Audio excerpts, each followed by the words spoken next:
Hello, this is Joy News Prime. I'm Ernest. In our headlines this hour tonight, brace yourself to pay more for water and electricity as the PRC announces a 27% increase in electricity and more than 21% in water beginning September 2021.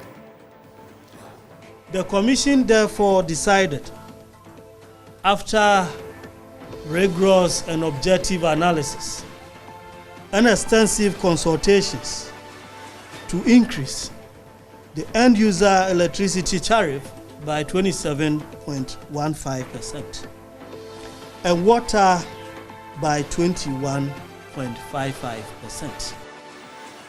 We'll bring you a breakdown of the percentages and hear from some of you.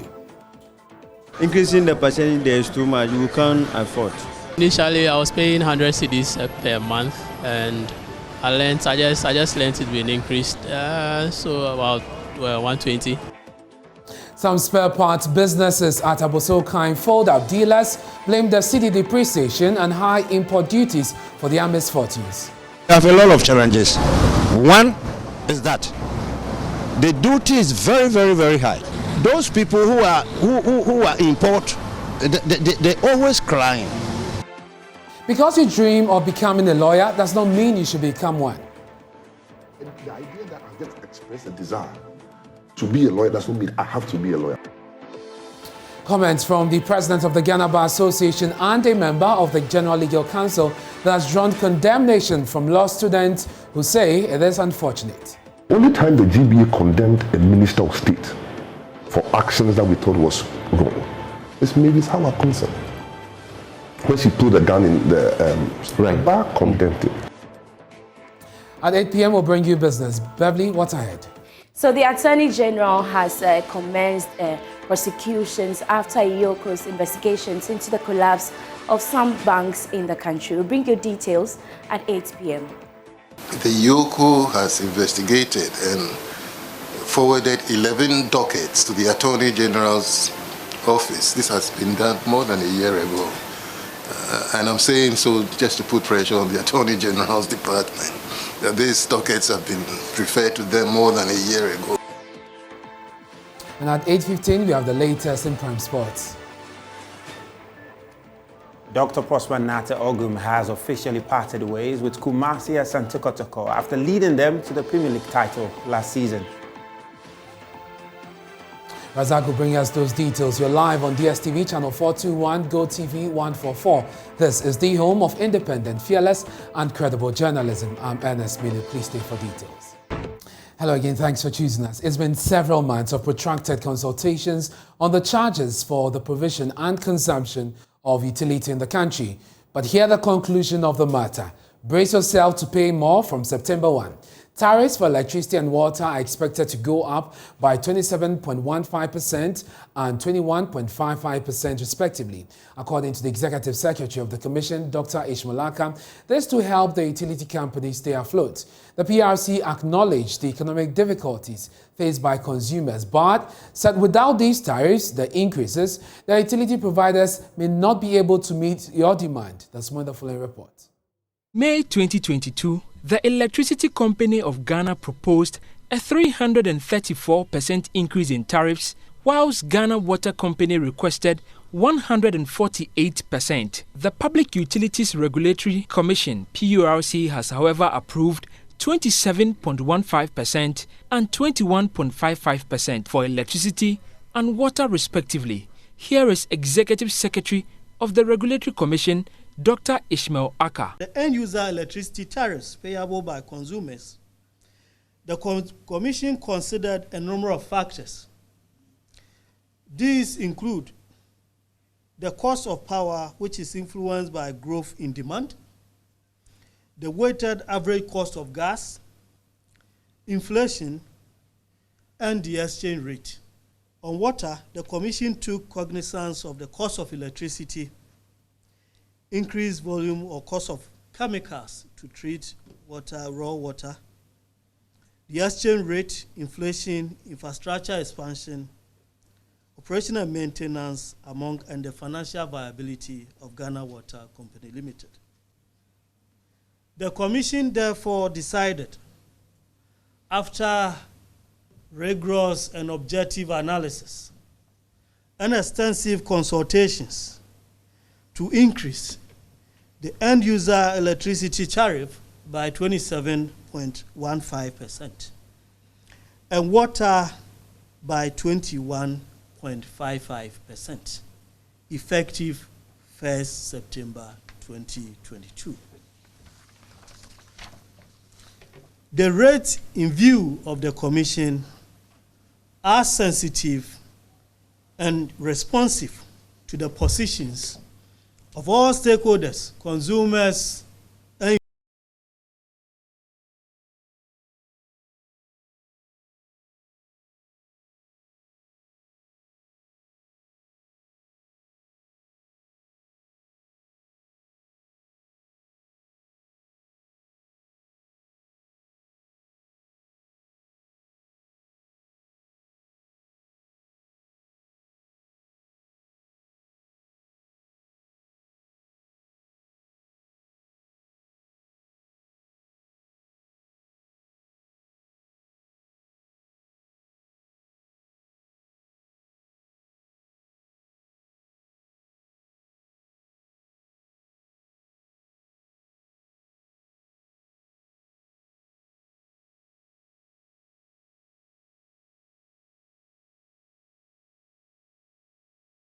hairdressers, beauty salons, barbering shops, dressmaking shops, welders, mechanics, coal stores, chop bars, organizers, carpenters, among others, who pay a tariff lower than the residential consumer class. The new tariffs are expected to take effect from September 1, 2022. For Joy News, Michael Ashale. So what does this mean to the ordinary consumer? Isaac Ofeje of our research desk will join me shortly in the studio to break it down. But first, what do you think about this? First, we used to buy electricity like 100 Ghana for maybe 2 weeks. But as they are about to increase, that means we will not even use it that 2 weeks. They should stop because it rather run out as cost. Because maybe if we are to use it 2 weeks, now we will increase the buying and to reach that 2 weeks. If not, then we have to buy more. We're paying every month 30 cedis. Now to the business too is now slow. Sometimes you can be here for 2 days, 3 days, market won't come. So for them, increasing the percentage there is too much, you can't afford. Initially, I was paying 100 cedis per month, and I just learned it being increased, so about 120 or 20. Okay, so that means increase in budgets for me, and I would have to restructure.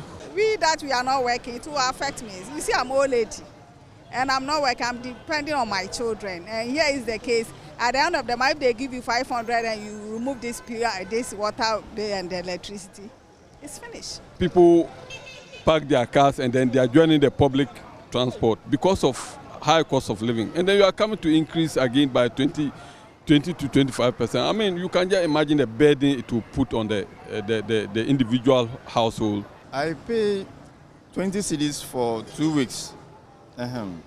So now that they are going to increase the tariff, it's going to lessen the days of the normal days that we used to pay. And then also, it will make you pay more and it will hit my budget. So those are your thoughts on the increment, but as expected, there's a summary rejection of the new tariffs announced by the PRC as both consumers and the utility providers push back, demanding for more. My colleague with the research desk, Kofi J, joins me in the studio to break this down for us. Kofi, so what does this mean? How does this translate? 27%, 21%, how does this translate into cash? In terms of how much I'll pay? Right, and so we know there are more utility companies, but we focus on electricity and water. So we know Electricity Company of Ghana got just 18% of what they requested for, whilst the Ghana Water Company got close to 6% of what they requested for. But what does this mean to you, the consumer there at their home? So if you focus on water, for instance, we are doing 3 classes for, so those who are in the residential class, those of you who are also in the non-residential class, we are going to look at how much this 21% and 27% mean to you as a consumer out there. So if you are in the residential class and you are consuming between 0 to 50 cubic meters of water, it means that your tariff would have to move from 22 cedis, 45 pesos to 27 cedis, 29 pesos. If you are within the range of, if you are consuming 10 cubic meters of water with somewhere around 10,000 liters, you'll be moving from 62 cedis to 75 cedis, 39 pesos. Now, if you are within the non-residential class, those consuming 10 cubic meters of water, you'll be moving from 98 cedis, 30 pesos to 119 cedis, 49 pesos. And those who are using it for commercial purpose, like those who are sachet water producers, will be moving from 129 cedis to now 157 cedis, 59 pesos. Now, if you focus on electricity, this is where most of the controversy is, because the rate here is an average rate. It means it does not apply to all the classes that you see here. So the 27% could be more in some class and could be less in other classes. So if you look at the residential class and you are someone who is within the lifeline rate, your payments will now increase from 12 cedis, 10 pesos. If you are consuming 30 kilowatt hour, your consumption would, how much you'll be paying will actually increase from 12 cedis, 10 pesos to now 14 cedis, 70 pesos. For those of us who will be consuming 300 kilowatt hour, if you are within the range of 120 kilowatt hour, you will be increasing from 85 cedis, 96 pesos to 117 cedis, 58 pesos. So for those who are within the range of 300 kilowatt hour, you will be now increasing from 203 cedis, 72 pesos to now 277 cedis, 85 pesos. And for non-residential class, now you see the rates over there from 108 cedis to 112 cedis, and also from 151 cedis to 263 cedis, 77 pesos. Now this is where I want us to focus the analysis on in terms of water. So you see these gallons here, which we usually call Deco 4 gallons. So let's take a household that uses 6 of these gallons in a day. So I made some calls to actually find out how much one of these costs, if you actually fill them, currently is around 50 pesos. So if you're a household and you use 6 of these in a day, so it means that in a month, per the old tariff that you have, you'll be paying 90 cedis per month if you are using 6 of these gallons in a day. That's how much you'll be spending on water. Exactly, in a month, 90 cedis.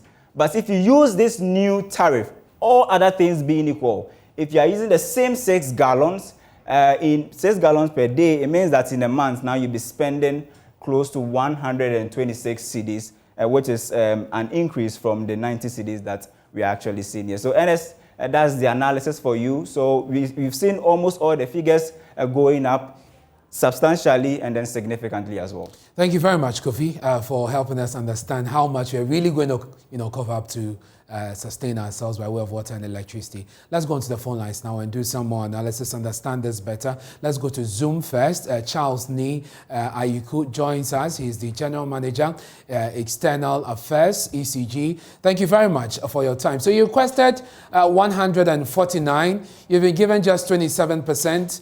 Your reaction to this? Thank you very much, Ernest, for the opportunity. I hope you can hear me this time around. It's very clear. Right. Thank you very much. Yes, so we're expecting the exact proposed tariff. Unfortunately, we got what PRC announced today. Yes, we've accepted it, and we'll continue to work hard, not compromise on our service delivery, but to work hard and serve our customers. About 7 indicators, 7 things you indicated to the PRC, which for you necessitated the 149 that you requested. I mean, those things are still outstanding. How are you able to manage to deliver on those indicators if the 149 that you gave was declined and slashed down to 27%? Yes, and I'm sure you'll agree with me that it's very difficult for us to manage. But as a company, we would be looking at our priority areas so that we'll start to manage and adjust. And then as we move on, we'll discuss with our stakeholders on how we'll be able to get some support, especially from our donors, so as to manage the situation. But I can assure you that ECG will continue to provide quality service, reliable service, and make sure our customers are happy. Well, we'll leave it here. Thank you very much. That's Charles Ayiku. He is General Manager, ECG External Services. Let's get the reaction of industry to this. Dr. Akanyamike is President of the Hoteliers Association of Ghana, and he joins us. Earlier today, you asked that government looks at the cost of electricity for you. With a new tariff announced, would you say that's business friendly? Well, thanks so much once again. And let me put it this way. You see, when you compare what ECG and Ghana Water Company proposed against what the PRC has approved, you'll be tempted to jubilate or celebrate over it.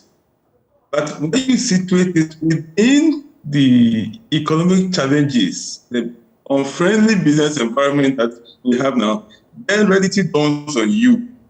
And then you begin to have these chills in your stomach as to how your business is going to survive. Indeed, rough times are ahead of us, and I am just praying that we'll be able to find ways to deal with other aspects of our cost.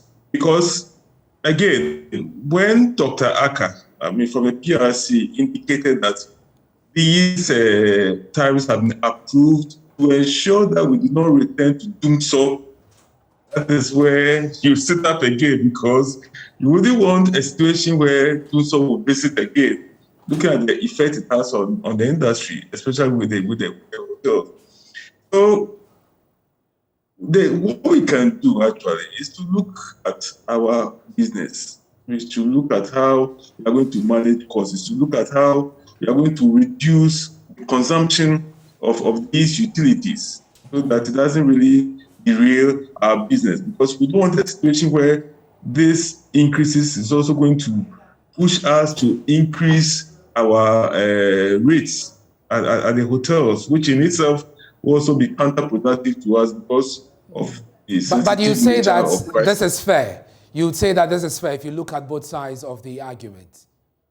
Well, it's about balancing all sides of the equation, because when PRC, the ECG and Ghana Water Company came up with their proposals, honestly, I couldn't sleep at night, because my thought was, if they have requested for this huge increase, how much reduction can be provided that to cushion us? So in that sense, the 27 and 21 is a bit comforting. But again, my point is that when you look at it within the current situation, that is where the challenge is. So, definitely. Well, for me, it's about the avoiding for. And if what the PRC boss is saying is in all honesty, and it's a way to deal with the situation with regards to constant and regular supply of energy, then what I'm saying that we have to accept it in good faith and find other ways to reduce our costs so that we continue to stay in business. I'm grateful for your time. That's Dr. Akanyamike speaking to us. That he's president of the Hoteliers Association of Ghana. Now, some spare part dealers at Abossey-Okai are folding up because of cedi depreciation and high import duties. And they are blaming that for their misfortunes. They say if the economy is not fixed, more businesses will soon collapse. And they've called on government to put in place measures to address the downturn. I have a lot of challenges. One is that the duty is very, very, very high. I want to speak to the government, or if I can talk to the government, or I can't know what can I say. What can I say is, let's tell to the government to do something better for the nation, because things are very, very high. And why? Why? Because of the duty things. Those people who are import, they always crying. They cry because of what? Because of the duty. Scooter, my dreams are buying dollar. Sa go do no onto the cotton. Abama Bank of Ghana into Scano. Engwo. Na the dollar cost no atom bia ship. Come here why? Ya blame to turn on to the Kakana Kaska Wapa. Yet it is so comedy. Yeah, it was a play. Because they say ye bread because they say no. Ukofa no ma bakra na yam hyehyw e wo port ho se kwan abefa so a ubeyi nneoma no kra de aba no eno kra nya easy man ti we de esremo a. Chairman of the Spare Part Dealers Association, Clement Boateng, joins us via Zoom for more on this conversation. Mr. Boateng, so you have some of your members raising concerns about the high cost of importation. How serious is this? And indeed, are business in collapsing at what level? Yeah, thank you very much. Good evening to your viewers, and thank you very much for having me. Yeah, as you are all aware, the situation that currently businesses find itself is very hard. We are in a very dire straits, and that is the more reason why Guta came up with its press statement, which was headlined, "Businesses are bleeding to death." Abosokan is no exception, because you are all aware that spare parts is a commodity that we use hard foreign exchange to import. And if we look at the way the depreciation of the cedi is going, it is having a very negative impact on our business. And as I told some of our people are putting up, and if the government does not intervene, the spare parts industry will grind to a halt. I'm sure you've heard government on what it intends to do about the situation. The cedi, depreciation. We're in talks with the IMF. We're hoping to get a program that will get us out of this, address our debt issue. From your aspect, from your side, are there suggestions that you think can help your situation in the immediate to medium term? Yes, the measures that our government has profiled, I see it as a short-term measure, because this situation has been perennial at every time of the year. We find ourselves in this situation. So we are looking for a long-term solution, and I think we have Guta has profiled some solutions which we think if government employs it, it will go a long way to help us. Some of the solutions that we have profiled had to do with a dollarization of goods and services in this country. We live in a country whereby we all know that our legal tender is the cedi, but we have businesses in this country, we have companies in this country which price their goods and services in dollars, and I think it is not helping, because we are all aware that even within the sub-region or in Africa as a whole, there are a lot of countries that if you go there and you even put out the dollar, they will not accept it. They will tell you, to go and change it into their own currency before you can use it for whatever you want to do. But Ghana, that is not the situation here. That is already there's regulation against that, but I guess it's about enforcement. Mr. Boateng, thank you. Thank you very much for joining us. We ran out of time on this. He is the president of the Spare Part Dealers Association. You're watching Joy News Prime with me, Ernest Kojo Manu. Still to come, because you dream of becoming a lawyer does not mean you should become one. The idea that I just express a desire to be a lawyer does not mean I have to be a lawyer.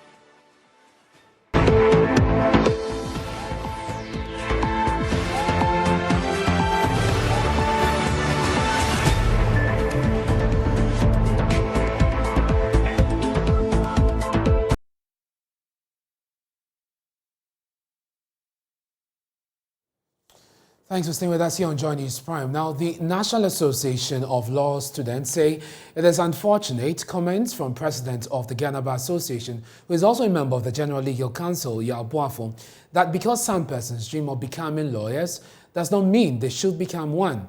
Yaw Boafo has been defending some decisions of the General Legal Council regarding the upcoming law school entrance exam, which has triggered disaffection among some prospective students. The GLC has instituted an undertaking to be signed by all candidates, which bars them from, among other things, demanding the remarking after sitting for the exam into the Ghana Law School. We'll hear from the National Association of Law Students shortly, but first, listen to the president of the GBA, Yaw Boafo Champon, who says the dream of getting into the legal profession is not always necessarily realized, and that the criticism of the GLC has only been emotional. He spoke to Joy News.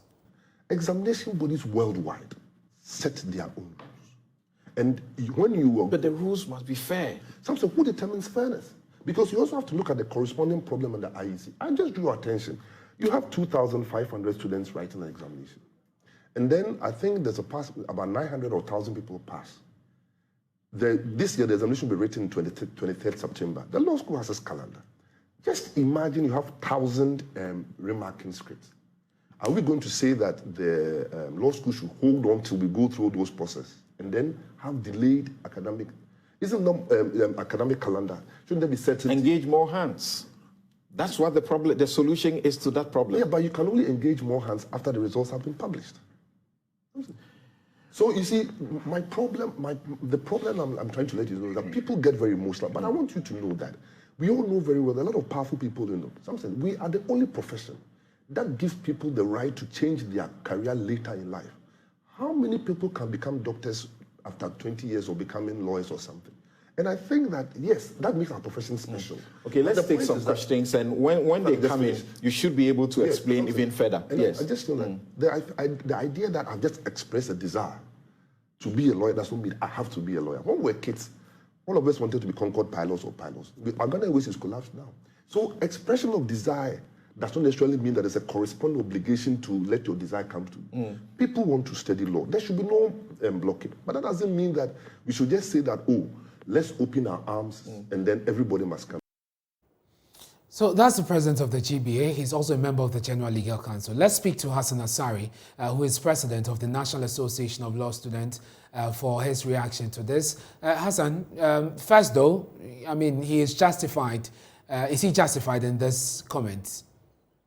I don't want to. I think it's a red herring, if you ask me. Unfortunately, we find ourselves in a jurisdiction where people are not supported to realize their dreams, which is very unfortunate. But going forward, I don't think that is really the matter. Is he saying that because people cannot realize their dreams, we should set requirements like that of the undertaking to sieve or deny them? Is that what he's trying to say? Because, you see, I think it is deliberate to confuse or obfuscate matters in the eyes of the public. Now, what we are asking for is a fair process where students are not unjustly denied. As the system is right now or currently, it is flawed. It lends itself to abuse and does not test on merit. So we are asking for transparency. What has that got to do with if I have a dream that I want to become a lawyer, I should not become a lawyer? And in any case, why should we impede people from realizing their dreams? So for me, I think it's just a way to sway the conversation. The issue is on the undertaking and how unreasonable it is and how we are calling for transparency. From the comment of the GBA president, from the comment of the GBA president, who is also a member of the General Legal Council, it appears that we may not see a change anytime soon as far as this undertaking is concerned. As an association, what steps are you taking to have this addressed? I mean, there have been calls for a boycott, for instance, of this year's exam. What are you doing? I have boycotted, and I've called on other people to do likewise, or same. Now, the problem here is this. I listened to that conversation. He was more or less shifting the blame onto GTech and KNUST. If that is the problem, are we saying they don't have the capacity to make rules or policies to change whatever problem they have because we put people up there to take decisions that will favor the majority. As we speak, we need a lot of lawyers everywhere. So if there is a problem, can't we resolve it? Because the LI 2355 was brought in 2018 as a stopgap measure. 4 years down the line, we are still talking about blaming people and talking about the same thing when we should rather be finding solutions to problems. Yes, I understand. It looks like it will not go anywhere, but we'll keep pushing. You see, it was very strategic to have brought the undertaking in at this time. When they know very well that Parliament is on recess, we cannot go to court. But we'll go back to court, we'll go back to Parliament, we'll knock every door we need to knock, because we cannot be doing this to ourselves as Ghanaians. And we think it's unfair and it's unreasonable. And that is why we think they should sit down. You see, because we all cannot become what they are today, that is why we put them there to take decisions or policies that will help all of us. So I think they should sit up to do the right thing than to be given an excuse as long as this is concerned. Hassan, thank you very much. He's president of the Law Student Association. Now, the minority on the Health Committee of Parliament is calling on government to immediately withdraw an alleged directive to the colleges of health that seeks to reserve 30% of admission spots for government to fill in. According to ranking member on the committee, Kwabena Kando, government has plans of populating the schools with unqualified protocol students. Parliamentary correspondent Kweku Asante has more. According to the minority MPs on the Health Committee, government has directed colleges of health not to admit more than 50% of its admission capacity. We, the minority in Parliament, are deeply concerned about the Ministry of Health's recent policy and administrative directive to heads of nursing training colleges, which has resulted in the Council of Health Training Institutions ordering an immediate and infinite suspension of admissions into their colleges. Per information reaching us, part of these new administrative directives require nursing training institutions to reserve a minimum of 30% of their total admissions for the Ministry of Health to complete. Per official communications from the Ministry of Health to nursing training colleges, colleges are now restricted to admit not more than 50% of their capacities. The minority say this latest directive will cripple the training of nurses in the country. According to the Juaboso MP, Kwabena Kando, who is the ranking member on the committee, the latest directive should not stand. We see these new directives as an attempt by government to clear a path that makes room for protocol admissions of party apparatchiks, candidates with deep pockets, and those who, under normal circumstances, will not gain admissions to get access to these training colleges. This, we believe, is a recipe for the unbridled corruption that has recently characterized all admissions into government institutions, be it the police service, military recruitment, teacher training schools, and now nursing training colleges. Certainly, this must not be allowed to continue. Underlying this restrictive admission directive is government's inability to back its manifesto promise with the financial commitment required. These restrictions on intake into nursing training colleges smacks of policy incoherence and pure insensitivity. The Ghana Nurses and Registered Midwives Association this year revealed that 3,000 nurses have left the country just this year alone for greener pastures elsewhere. The minority are questioning why, on the back of this, government will seek to limit the number of nurses that are trained in Ghana. They've also been questioning why government will be implementing free senior high school, which will lead to a number of students coming out of schools and willing to enter tertiary institutions, and at the same time seeking to thwart their efforts to enter tertiary institutions. They said this policy is not good and must be withdrawn immediately. The minority will also, in the coming days, probably be outlining some kind of measures they will be taking in the case government fails to heed to these demands of theirs. They've been saying that some principals of these colleges of health are afraid that if they come out and speak, they will be victimized, and that is why they, as the minority, are seeking to keep government on their toes on this promise. The minority wants the following measures to be taken. The minority in Parliament therefore calls on government to, as a matter of urgency, reverse its policy directive on reserving 30% of admissions into nursing training colleges for the Ministry of Health, and that without delay, so that the admissions process can continue. Government is yet to respond to these latest allegations from the minority, who are still insisting this matter should be addressed immediately before public colleges of health collapse. For Joy News, Kweku Asante, Accra. To another sad story now, an 8-year-old has drowned in a cesspit at Bamahu in the Wa municipality of the Upper West region. The cesspit was left open after the sewage was siphoned. The body of the 8-year-old girl, whose name has been given only as Mafaza Abu, was retrieved from the cesspit but later pronounced dead at the Wa Municipal Hospital. John News' Upper West correspondent Rafiq Salam reports that there are several cesspits dotted in the municipality which have been left uncovered. Beautiful constructed compound house turned into a hostel for students of Simon Diedon Dombo University of Business and Integrated Development Studies now looks like a ghost town following late Saturday evening drowning of an 8-year-old at the cesspit. Yesterday I was going out to buy water, so I heard a woman shouting, "Help, help." So I asked her what's the problem, but she couldn't talk. So I moved back and I saw her small boy. He was also crying. And the language, I don't understand their language. So I passed by the boy and I saw the water shaking. So I decided to check. So when I checked, I see that the girl was struggling. So I went back and called my friend for torchlight. It was around 7:30 that way. So the time I went there, I couldn't help. So I was shouting for help. The people came and we spent like 5 minutes. There was no help. So it's later that they suggested that they should bring ladder.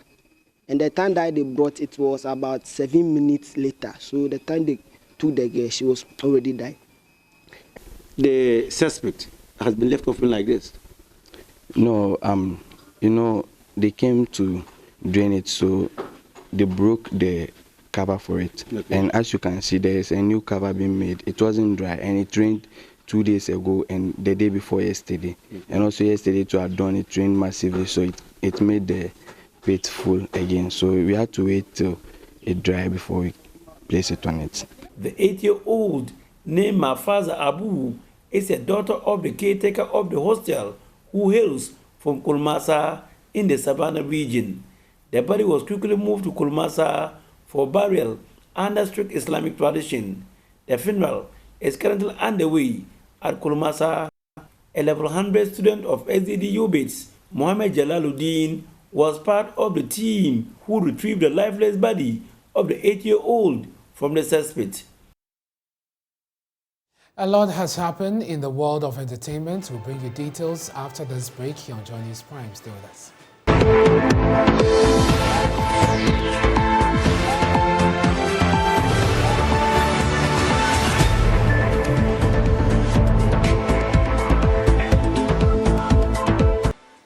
Hello, good evening and welcome to Prime Business. Coming up, Attorney General to commence a fresh set of prosecution after Economic and Organized Crime Office investigations into the collapse of some banks in the country.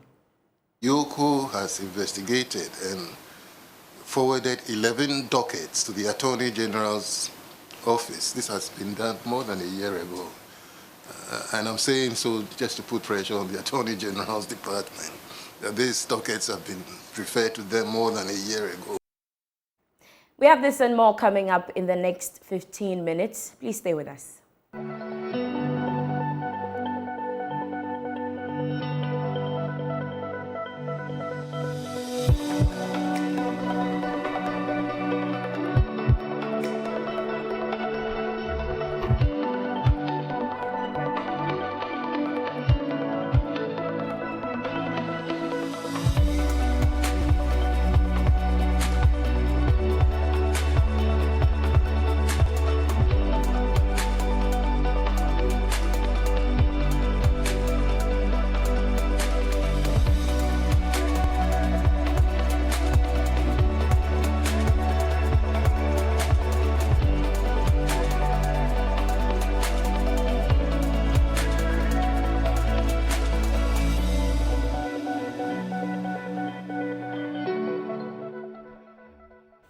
Hello and welcome. My name is Beverly Broom. Let's settle for the details now. The Attorney General should in the coming weeks commence the prosecution of persons who contributed to the collapse of some banks and financial institutions. This was after the Economic Organized Crime Office submitted work on investigations done on the collapse of some banks and financial institutions. George Riafe has the rest of the story. Governor of the Bank of Ghana, Dr. Ernest Kojo, disclosed that the move by the Attorney General has been influenced by submission of fresh conclusion of investigations done by the Economic and Organized Crime Office. The governor disclosed this at a signing program to advance some 10 million Ghana cedis to the Economic and Organized Crime Office. The EOCO has investigated and forwarded 11 dockets to the Attorney General's office. This has been done more than a year ago. And I'm saying so just to put pressure on the Attorney General's department, that these dockets have been referred to them more than a year ago. Pursuant to Section 19 of the EOCO Organized Crime Act 2010 at 804. Notwithstanding all these achievements, there is a lot of work still waiting to be done with respect to tracing of assets, to build concrete investigation to lead to the effective prosecution of the perpetrators of these financial crimes. Governor of the Bank of Ghana, Dr. Ernest Kojo, gave more details on how the 10 million Ghana cedis will be utilized, which will go a long way to help in the regulation of the banking and financial sector. By this memorandum of understanding, the Bank of Ghana will provide the needed resources to strengthen the operations of the EOCO to execute its mandate. The bank's board approved a grant of 10 million cedis to be disbursed in 2 phases to support the work of EOCO. The support from EOCO in the receivership process has been enormous.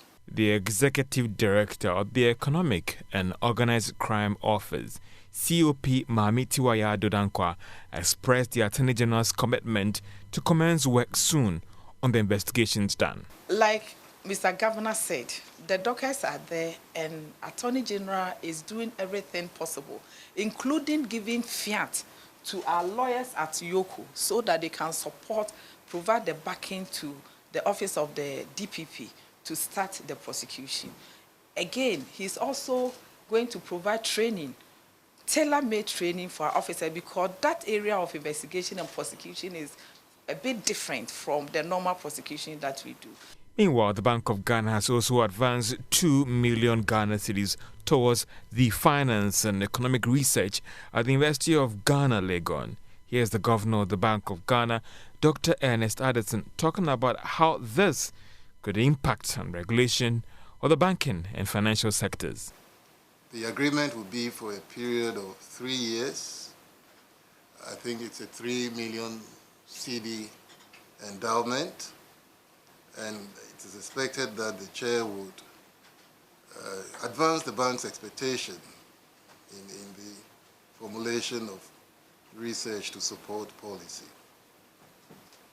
The bank has always been interested in proposals of this kind, and therefore this came as a very welcome proposal to our board. Vice-Chancellor, University of Ghana, Legon, Professor Nanaba Apianfo, on her part, noted that the support had indeed come at a good time. I'm excited for 2 main reasons. One is a time at which this is coming. We are all not oblivious that these are moments in our history that there is a need for sound economic planning and also for us to set in place appropriate financial systems. And I believe that this collaboration between the University of Ghana and the Bank of Ghana is set to do exactly that. The University of Ghana has the resources, the expertise to facilitate this kind of research, and the Bank of Ghana has the funds to support this. So I believe that it's a perfect marriage right there. Now, the Bank of Ghana has denied directing commercial banks not to open new dollar accounts. It follows reports on various online media platforms that the regulator has taken this action as part of measures to check the cedi's depreciation. Rather, Joy Business is learning that there has been a surge in persons opening dollar accounts as it takes steps to cash in on the local currency's depreciation. In a related development, the central bank has assured that it is taking measures to help stabilize the Ghana cedi. It is therefore asking public not to panic, as all will be done to slow the rate of depreciation. Now, the Ghana National Chamber of Commerce and Industries is worried over the country's rising debt, cost of doing business, and recent economic downgrades by the international rating agencies. According to the chamber, it is time for government to focus on adding value to goods produced in the country before they are exported. Speaking at a capacity building workshop for some 1,000 small and medium enterprises, President of the Chamber, Clement Osei-Amoako, indicated that government must use the IMF negotiations to rebuild the economy. Business Skills Development Program for 1,000 SMEs is an initiative by the Chamber and Development Bank Ghana under the theme Empowering SMEs with the requisite business skills for sustainable growth and resilience. Speaking to members of the Chamber in a welcome address, President Clement Osei-Amoako said the harsh business environment is hurting business operations. He warned participants to use the program to abreast themselves with some new trends in the business environment. The rapid depreciation of the cedi against the major foreign currency, the high cost of fuel, high inflation, high policy rates heightening the cost of doing business in the country. More so, rising public debt, poor domestic revenue performance, balance of payment problems, high government expenditure, and lack of fiscal discipline resulting in credit rating downgrade, and loss of external financing is also worsening the country's economic outlook, which must be taken care of.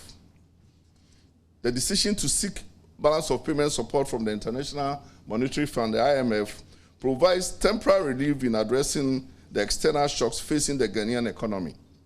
We urge government to provide more support to value addition, local content optimization, export development, trading of domestic products and services, and efficient competition laws which are sustainable tools needed to manage exchange rate and inflation stability. Deputy Chief Executive for the Development Bank Ghana, Dr. Kobna Opuni-Frimpong, assured the Chamber that the bank is prepared to support their operations with long-term funds. At the end of the day, our success, or your success, is our success.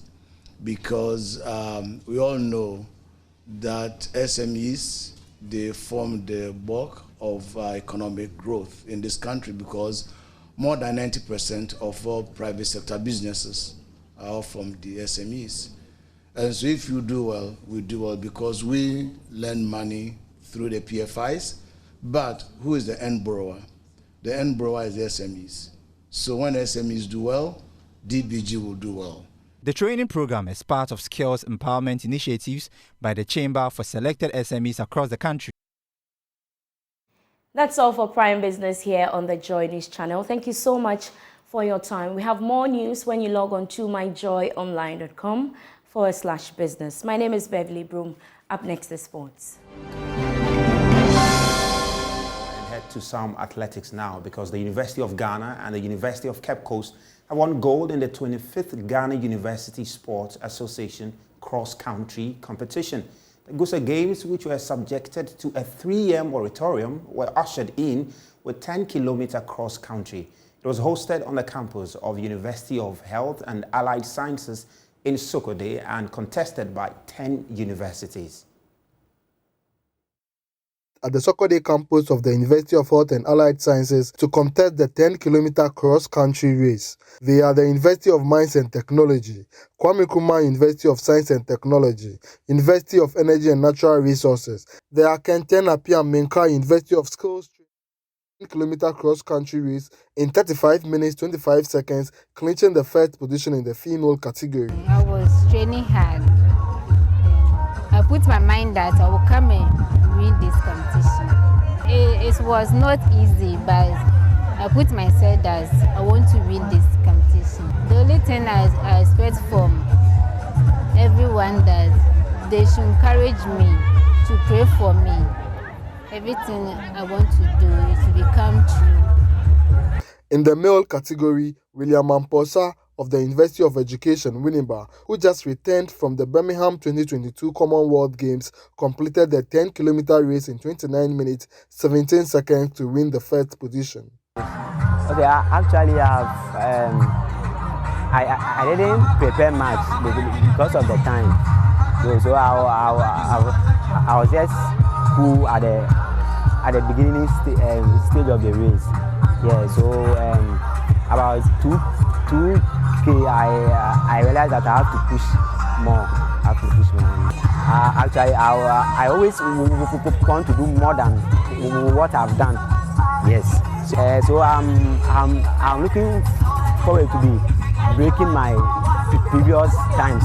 The University of Health and Allied Sciences, which was the host and envisioned sweeping all trophies, could not make their mark as they finished 8th in the male category and 7th, the last position in the female category. The registrar of UHAS, Ms. Ya Mankwa Oprini, expressed optimism that UHAS would host all the disciplines of the Guza Games in the future and believes its participants would prepare well enough for any sporting activity.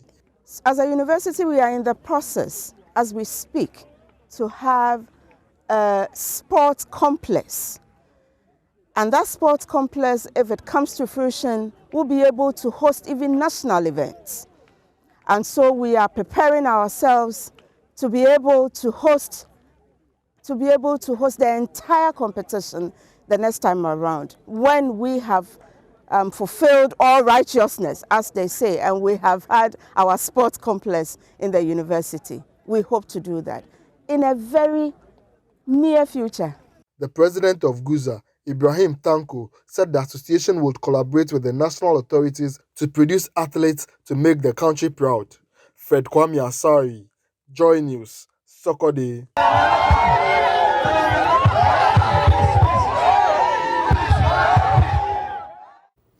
Well, wonderful scenes there in the University of Health and Allied Sciences. Now, the president of the Ghana Boxing Authority, Abraham Kote Nikwe, says the country is close to winning another world title. He described Isaac Dogbe as the eyes of the sport as he faces either Navarrete or Ray Vargas in his next bout. The Ghana Boxing, we are happy because we are close to the world title. This is the final elimination bout. And at this moment, Isaac happens to be the eye of Ghana. As a president, I want titles. So, and the WBC title is one of the biggest also. So if Isaac is going for the WBC title, it's a joy, and it's something that all Ghanaians should be happy. One thing about Dogbe is the discipline. We know he will go and bring the title. The entire GBA is happy. I know all Ghanaians are happy. By the end of the year, we'll bring the world title to Ghana. We'll need your prayers and also support to Isaac Dogbe and the boxing as a family. We are promising you that before the end of the year, Isaac Dogbe will bring the world title to Ghana. Well, this is where we draw the curtains on today's edition of Prime Sports. With me, Razak Musbao. We have a lot more stories on myjoyonline.com/sports. And also, do stay tuned to Joy Sports Twitter page, because an interesting conversation is coming up relative to Prosper Ogum's resignation and also latest transfer updates in the Ghana Premier League. Live space on Twitter. So head there and join the conversation later at 10 p.m. Once again, Razak Musbao. Have a wonderful evening.